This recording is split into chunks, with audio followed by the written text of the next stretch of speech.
Hey friends, Matt Radford here. I'm a choral conducting graduate student at Bowling Green State University, currently finishing my second year of my master's program. Prior to BG, I taught at Waverly High School and Burn Union Local Schools, teaching high school vocal choral music. Today, I'm coming to you to talk about an exciting genre of music that I'm sure a lot of you have been exposed to, but maybe asking yourself the question, how can I start this? And furthermore, have a successful experience with pop a cappella at our school district. So I hope today that we can have a bit of a conversation about some ideas. Most of the stuff that I'm bringing to you today, I've either borrowed from fellow choral educators throughout Ohio or implemented myself and found best practices for this for the students as to enhance our overall pop a cappella group.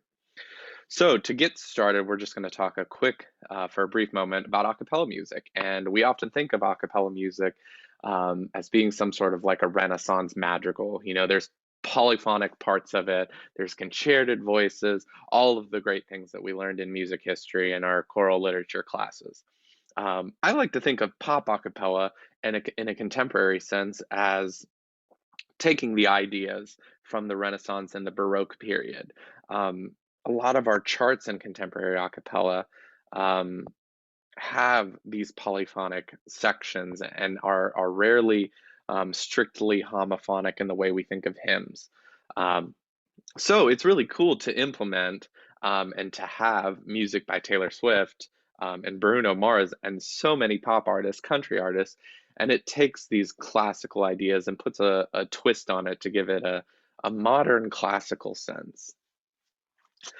So, looking briefly at the origins of how a cappella became what we know it as today, a lot of the groups were originally founded because men's choruses were super popular in the beginning of the 20th century in universities throughout the US. And from those groups, a subset of people tended to form the more contemporary a cappella. And at the time, it wasn't as much of contemporary a cappella as we would think of it. But in 1909, they were singing folk songs and perhaps not as sacred texts and not necessarily performing secular music that's part of the canon. A cappella groups became popular at universities throughout the US. Many groups were small ensembles from the men's glee club. I think that's an important thing to note. You look at Ohio State and you look at Bowling Green State University and Ohio University for that matter, and a lot of their groups, even though they're not officially advertised as subsets or smaller ensembles within the ensemble, they pull and they get their talent and their involvement and their student involvement from those groups.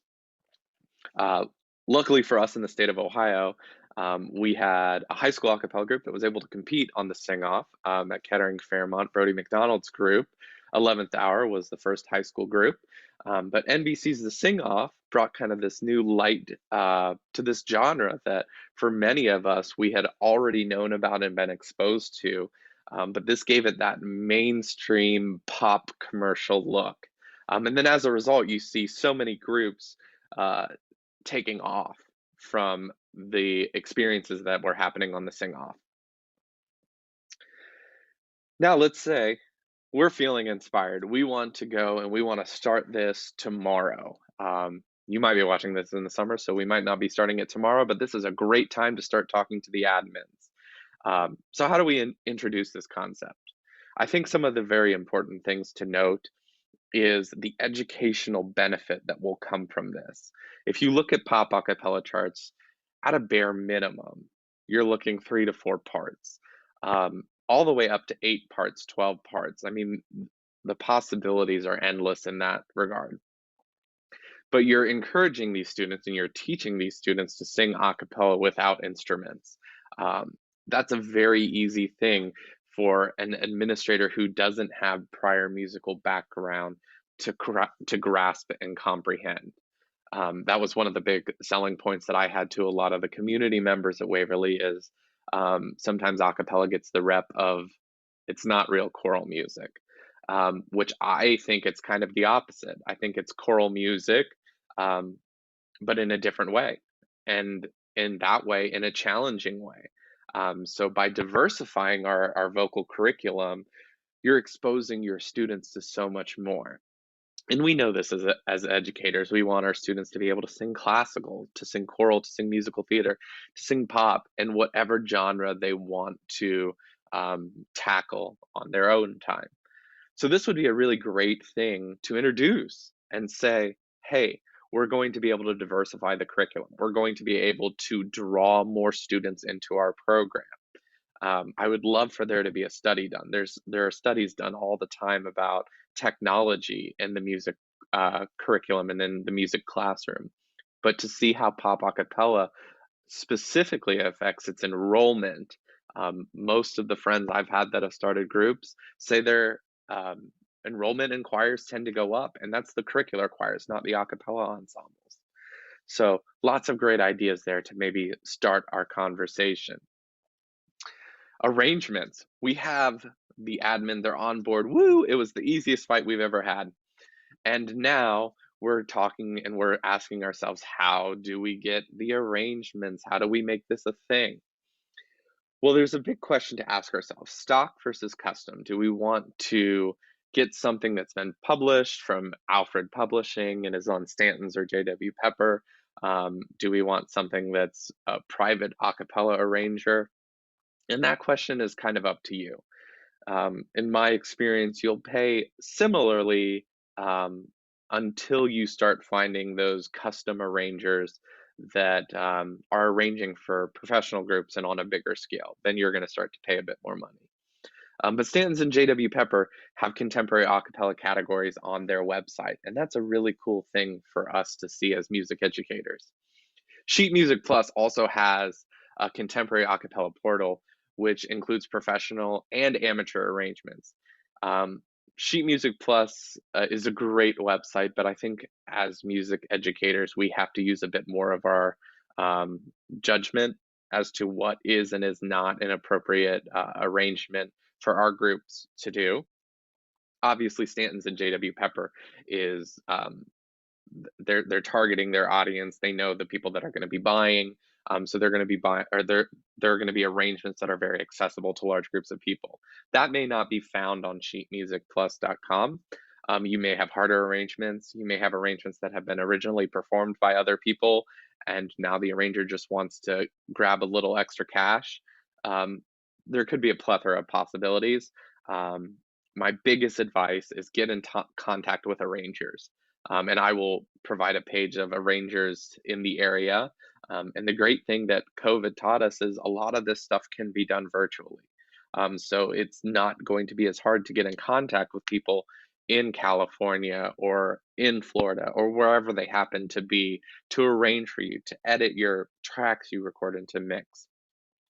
So ultimately, get in contact, build connections. That's the best option. You may pay more for personal customized arrangements, but the good thing with that is you get a personal customized arrangement for your group. I've been arranging for the past 10 years for groups, middle school, high school, and collegiate. And one of the first things I do is ask the director, tell me about your group. What are the limitations of your group? Is your bass a true bass or are they a baritone? How low are they going to be able to sing? Do you have microphones? Are you singing off mic? All of these can help an arranger formulate the best plan so that your groups ultimately sound the best. Whereas a stock arrangement, it's already there. The chances of you changing anything is just based on what you and your group are able to change in your rehearsal process. So ultimately, more personal, more better.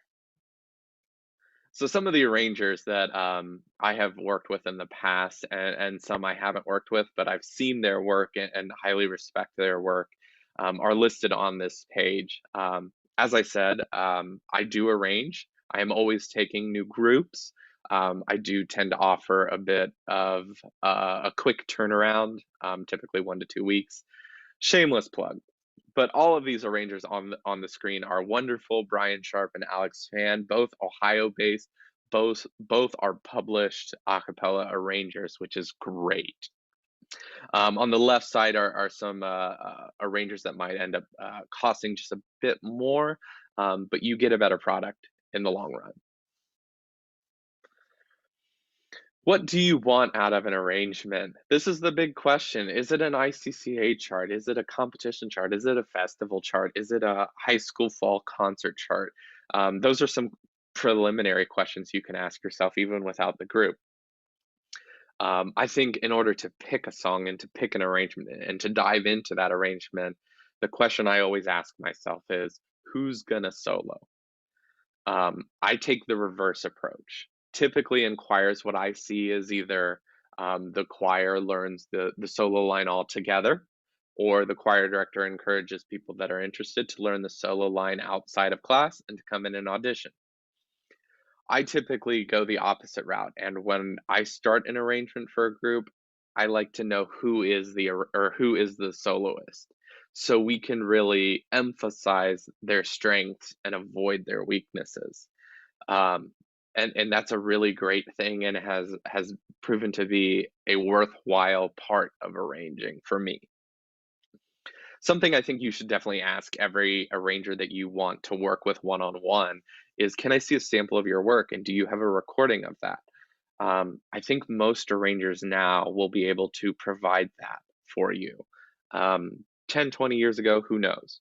But now, every arranger I work with, I always ask, can I see a sample of your work? And every school that works with me, I always have something ready to send them. And hopefully, it's something that fits what they're wanting and can showcase my work as well. Another question you need to ask is, are they going to handle the license and copyright? Is it okay to perform the piece? Is it okay to record the piece? Is it okay to video the piece at the concert? Ask the arranger, are you going to cover the licensing so that I can perform this legally?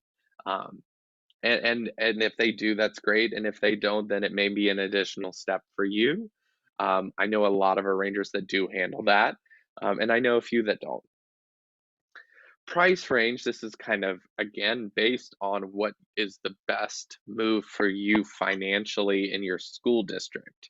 Um, I see a lot of arrangers that are on the lower end in the 100 category, and as you get up to the more professional level, Rob Dietz, for example, might be a bit more expensive because he has quite the resume with the sing off and everything that all the amazing accomplishments he's had. You're gonna get what you pay for ultimately, from what I've seen. Um, the more expensive charts, there's probably a reason they're more expensive, and you're probably going to enjoy it a bit more. Some things to do once we have our arrangement. We have our group picked out. We've done our auditions. I don't specifically address auditions, so perhaps this is the best time to do it. Um, Auditions are whatever you want them to be. Do you want it to be pitch perfect? Do you want it to be 60 seconds of something that highlights your voice? I think that's a really great option because you can allow the students to come to you with a song that they really, really can sing well, and then you can take the song and arrange it for the fall concert, and you have one of your songs covered at that point. Really easy thing to do and to implement. Another thing that I've seen a lot of people do, I personally don't do it, but give them a sample a cappella chart of just a couple of pages. I instead do sight reading because I think that in order to sing a cappella one to a part, you need to know how to read music well. So you can easily go and learn the music and learn the part track that goes with it. And you may still know music really well, but to me, asking the students to sight read covers all the bases I need to know. So now we're in the actual rehearsal part of things. And this is always something that surprises me when I go to work with groups is a lot of the rehearsal should be done a cappella. Um, Tuning forks, great way to rehearse a cappella.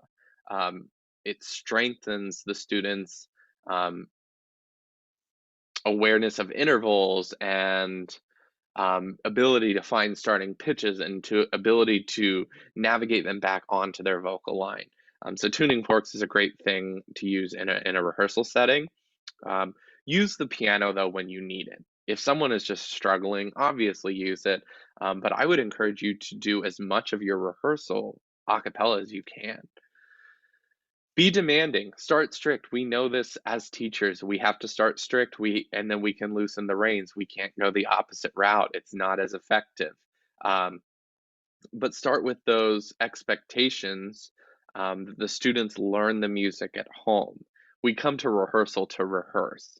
Um, if you set the pace and the bar as I will play your parts in rehearsal, from what I have found, the students will eternally depend on that.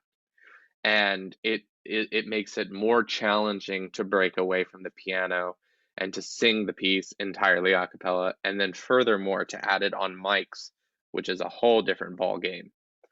So start a cappella, be strict, let them know here are my expectations.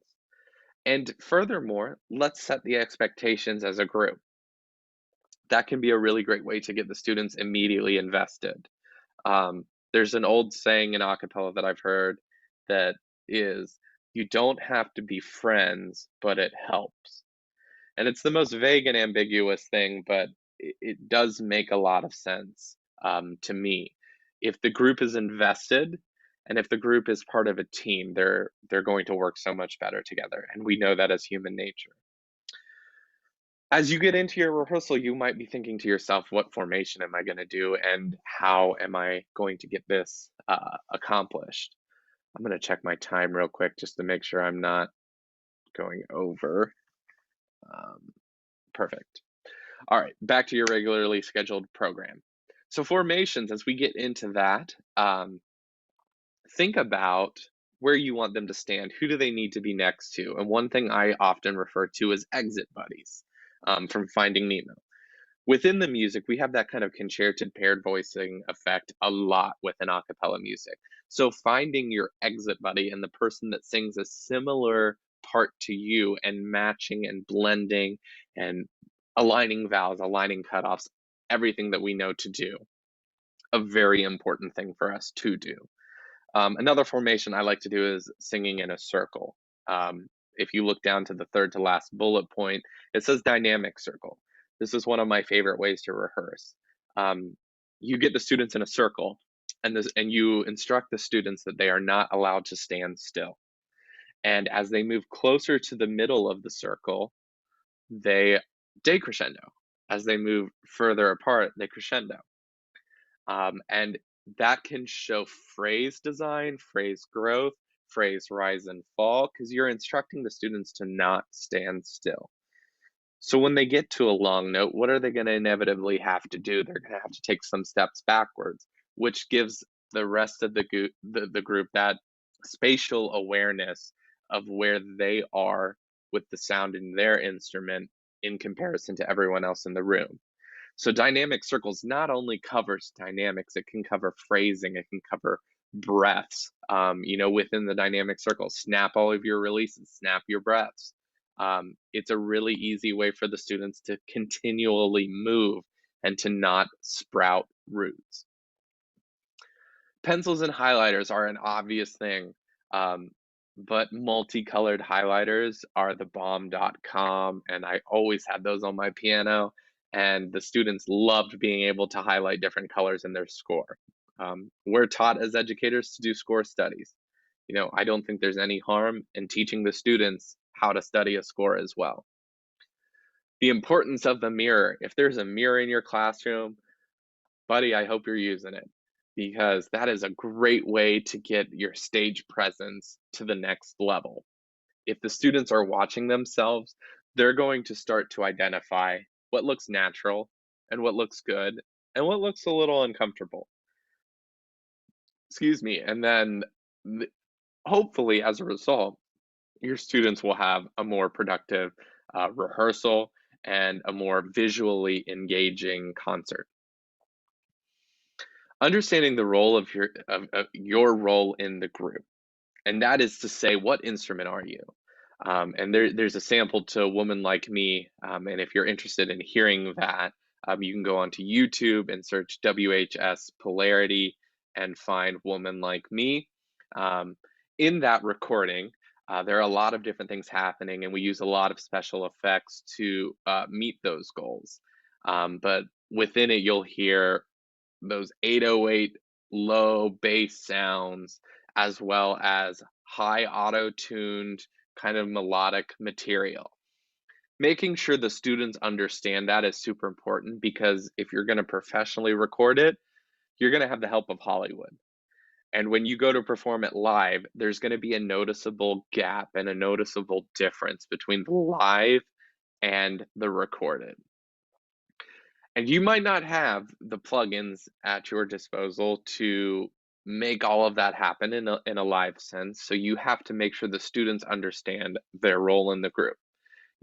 In that particular example, you would have to instruct the bass that, you're going for this very EDM driven bass sound. And the VP and the bass can then work as exit buddies to make that happen. If you have a soprano that's singing above the staff, you may have to go to the actual track and say, "What is this?" "Oh, well, it just sounds like someone's playing it on a synthesizer." That's the sound that we have to mimic. Or the more easier sounds to mimic, guitar, pianos. You might get a little bit more challenging with other instruments, but jums and dadas and budas, all of the stereotypical cliche sounds are a bit more easy to master. Emotions and vulnerability can be a huge part in the rehearsal process as well, and it can also be the most difficult part of the rehearsal process. As high school teachers, the end. Um, Emotions can have a good place in the classroom if they are handled correctly and appropriately. I always encourage my students to find time outside of rehearsal to go to McDonald's, go to Wendy's, go grab coffee, and just talk about the music away from school grounds, away from me, and to really dive into what does it mean to perform a song. If you're looking at Adele's new song, Easy on Me, performing the notes correctly and musically is not going to be enough. You need someone that's going to pour their heart and soul out. And it becomes easier to do if the people on stage understand the vulnerable place you're in by doing this and the emotions that you're putting forth behind that idea. Um, One of my favorite quotes is, "It's really hard to dislike the person whose story you know nothing about." And I think that is case in point right here. If you know the story that your teammates on that stage are walking and the journey they're on, that's a really great place to start. And the emotions then come to life. I still remember seeing a high school group, and the lead singer just broke down and started crying. And I had no idea what was going on in her head, but I felt every emotion for her. And come to find out later, she had just been broken up with earlier that day, and she was singing a song about finding the perfect person. We've all been there. We all know what that feels like. She was able to tap into that emotion, go all in, and I'm sure she won Best Soloist. And as a result, the audience felt the emotion of the song, and the goal was met, as far as I'm concerned. Looking at the last couple of things, performance ready rehearsal mentality. As a high school and collegiate students, one of my pet peeve statements was, "Okay, now we're going to do this like it's performance ready." Because I've always been taught to practice as you want to perform. And this mentality of, we're going to now switch into performance ready mode. And it's inevitable, it's human error, it's human nature to just go on autopilot at times. But setting the bar and the standard that we're always performing this like there's an audience in the room. And that's not to say you'll never have to remind the students that we're in a performance ready mentality, but it's a great place to start.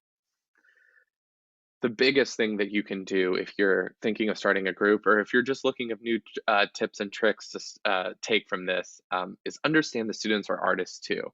There's a great video that I'm going to share in a few slides of one of my students that decided to really take it under his wing and learn how to use a loop machine.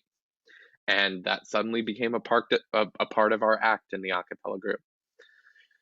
So this is just a real quick thing. Choral versus pop. There's been this long, standing discussion of the choral sound versus the pop sound, and the best way to summarize it, um, through talking with tons of people is we learn the rules to understand why we break the rules. Um, are we modeling a good choral sound in an a cappella group? Yes, 100%. Are we using some extended techniques to to reach our goal of a pop sound? Yes, absolutely. Musical theater does the same thing. We ultimately want to teach a good choral classical sound, but that can be enhanced by using some extended techniques in a pop format to reach our goal of a more effective performance. Some great competitions that you and your students might consider attending. Varsity Vocals, the organization that Pitch Perfect is based off of, International Championship of High School Acapella. There's also the ICCA level, which is for collegiate students. And there's also the Varsity Vocals Open competition, which is any age group.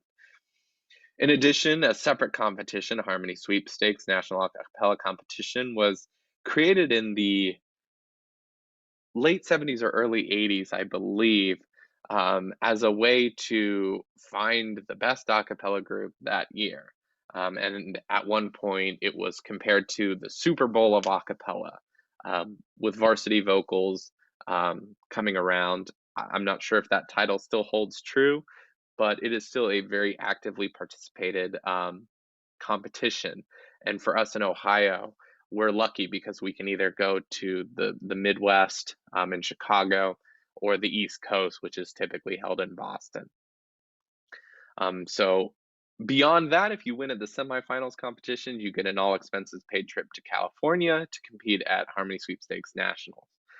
So it could be a really great opportunity for you and your students to travel to California. Festivals, festivals, festivals. The best thing for you to do may not necessarily be a competition format, but marketing with other people in the a cappella world. If you're not a part of CASA, the Contemporary Acapella Society of America, that would be a really great organization for you to be in. Acapella Now is a great Facebook group to be a part of as well. In addition, some of the festivals that happen in Ohio, to my knowledge, in Kettering, they have the Kettering National Acapella Festival that's held the weekend before Thanksgiving, if memory serves, and that is open to high school groups all across the country. And also held at Kettering Fairmont High School, they have Camp Acapella, and that might not actually be held at the high school. I think that might now be held at Wright State University. Um, so Brody McDonald is the leader on that, as well as Deke Sharon, and he, I'm sure, can help anyone that is interested in being part of either of his two festivals. In addition to Brody's two festivals, John Pickering at Nordonia has the Nordonia A Cappella Festival as well. And that typically takes place in the spring, if memory serves. So, getting in contact with John Pickering or Brody McDonald as to get your group up and going. I student taught with Brody. I know he's a great guy, and he'll be able to help you in any direction that you need as well. Sound equipment. This is an opportunity for you to think to yourself: do we want this to be a more rock concert like? Front of house sound monitoring, lighting, smoke haze, the whole nine yards. Do we want that? Or do we want to build off of what's already in our auditorium? That might be the more cost effective thing for us to do. A mobile sound system is a great thing for us to incorporate, and that can run anywhere from $2,000 to $20,000. And light systems can be expensive as all get out. Um, I would even say at times lighting feels like it's more expensive than sound. Here's a quick little thing that hopefully you can screenshot. I won't go through everything that's on there, but I just put down some of my recommended things for mobile sound system, some soundboards, my wireless mic or wired mics, wherever you feel comfortable starting. main speakers, subwoofers, monitors, accessories. If you are interested in a more detailed setup, please email me. I would be happy to speak with you on the phone and answer any questions about a professional mobile sound system and also a professional sound system within an auditorium. There's a quick little picture of my wonderful students from Waverly. They've all grown up on me now, but this just gives you an idea of what the our mobile sound system looked like. It was easily compact and could fit in the back of my truck, and ultimately was about 7 things that we had to lift. And conveniently, there are 7 people in the group. Sound equipment. If you're wanting to record, there's a really easy way to get into that. And that is you just need a few things. You need a microphone, an interface, and a computer. Everything beyond that, you can send off and you can have professionally edited, mixed, and mastered by people in the acapella field that specifically specialize in acapella music. So again, hopefully you took a quick little screenshot of this page. If you're looking to build a studio, again, any questions that you have from this, please feel free to email me. My email's on the last slide, or just give me a call and we'll talk acapella for a bit. There's the studio that we ended up building. Ultimately, we wanted to put out recordings of it, and so we just found a storage room. We took over the storage room. We added a quick little rack to record as our interface. We got a Mac and we got some microphones, and that was essentially all we needed to make it happen. How do I record in the studio? You see a little picture of my Snapchat. Set up the project prior to recording day. That's a really big thing. Pro Tools can take a long time to set up and to put the markers in and to put the time signatures in and to put the MIDI in so that the group can hear their part. It can take a while. It would take me up to an hour sometimes to get all of the sessions ready to go if we were recording a couple of songs.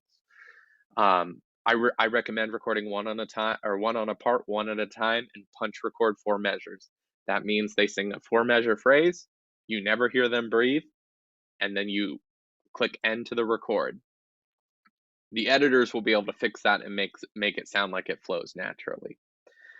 The big thing in acapella has always been auto-tune versus pitch correction, and this is just really not so much how do I record, but this is me saying my piece with all of this. Auto-tune is a very different thing than pitch correction. Melodyne is typically what we use as acapella editors and mixers to enhance and make the overall waveform of the pitch more in center of the note, versus auto-tune snaps the note to a perfectly in tune.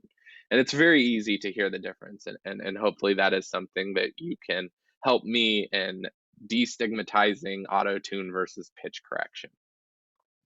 You've got everything mixed. As you see, I typically recorded with 2 microphones and a vocal isolation booth, a stand for their music. The second microphone just picked up any background. 9 times out of 10, I didn't need it in the ultimate thing, but always had it there as a backup just in case. In addition, we always recorded video just in case we weren't going to do a music video and we felt that it had been a very long time since social media had seen us. We quickly would put together a square video of all the kids, throw in the edited and mixed version of the song, and suddenly we have a bit more of a presence on social media. A really great thing for you to incorporate is live pedals and effects, and the Boss Octave OC5 on the left is a great pedal. As you sing, if you use a very hard percussive dum, the sensors in that will actually pick up that it's a bass string being plucked, and it will transform as it's saying there, down an octave or down 2 octaves. And that can really enhance the low end of your sound in your group and ultimately send that sound through the subwoofers and give it a more full rounded sound. There's been long debate as to whether or not that's cheating. I'm not going to get into that today. I think it's making good use of the resources we have. The TC Helicon, it can do everything. It is wonderful. It's a very accessible stage plugin for your singers to go up and hit with their foot and to suddenly add reverb, delay, harmony, doubled sound. It can modulate the sound. A really easy thing to do. On the right is really more of a toy that is not as practical. But if you've heard the Bon Jovi song where he has the tube in his mouth, I can't remember what it's called off the top of my head. That's a talk box synth. And so the kids actually found that to be the one that they enjoyed playing with the most, as they could just hook a hose up to it and they could put it on the inside of their lip and speak any sentence they want, and suddenly they have melodic material. Live pedals and effects. This last one. This is a loop machine. It's the Boss RC SOS or 505, excuse me, loop station. And that can take you through an entire song and create an entire song. And I want to share with you just a quick Sus. little, we're going to skip about a minute.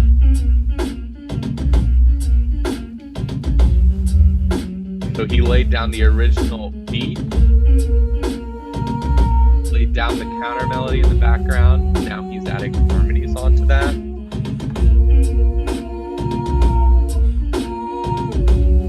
This was our vocal percussionist. I think he was a freshman when he recorded this. And I'll stop talking.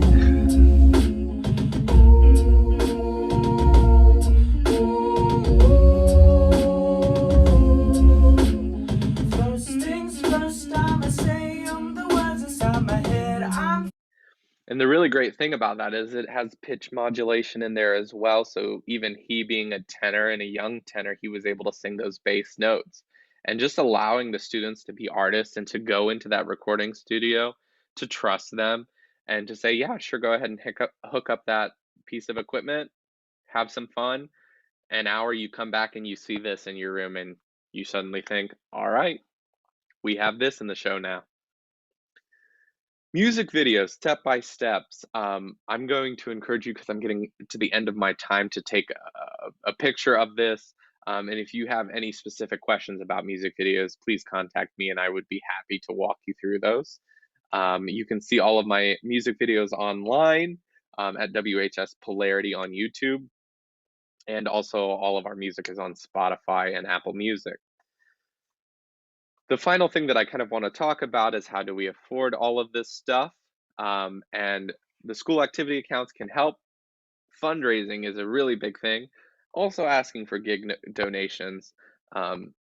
Local businesses, you'd be surprised how many people when they see a pop a cappella group and when they are singing music that they want to hear, you'd be surprised how many locations and local businesses say, "Will you come and sing for half an hour?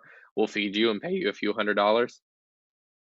Absolutely, we will. The kids are happy, they have food, and I'm happy because we have a gig where we're bringing in some more money for our activity account. Here's kind of the final thing I'll leave you with, how to stay connected. Here are a few people that you might want to contact if you ever have any questions about a cappella music. And again, you can take a quick screenshot of that. And if you have any questions, as always, please don't hesitate to ever contact me. Find me on Facebook, Instagram. I won't message back on Instagram though. Email, phone number, anything. I'm always happy to be a friend and a resource to anyone that needs it. I hope you all have a great day and a great week and a great summer vacation. It was a privilege to be here and speak with you today.